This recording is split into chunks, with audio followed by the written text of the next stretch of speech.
Fraudsters aren't always who you might suspect. Often, fraud is associated with someone committing financial crimes using advanced techniques or technologies, and are doing so with intent to cause harm. However, many financial frauds are done by regular people you see every day. They may be facing significant financial pressures and find an opportunity to improve their standing. Pressures like financial strain, personal or family issues, or high expectations at work can build over time.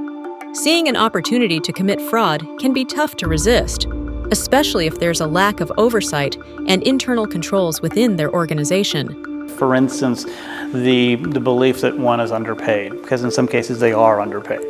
Oftentimes, employees who work for these agencies are not highly compensated.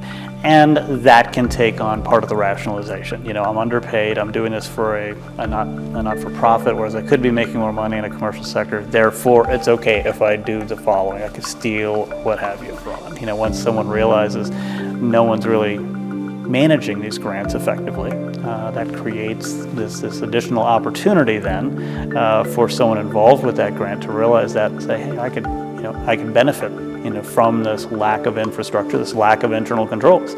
So it starts out as simply not having the resources and ends up becoming this fraud problem. Many fraudsters rationalize their actions. They convince themselves that what they're doing is justified. They tell themselves it's temporary or that they'll make up for it later.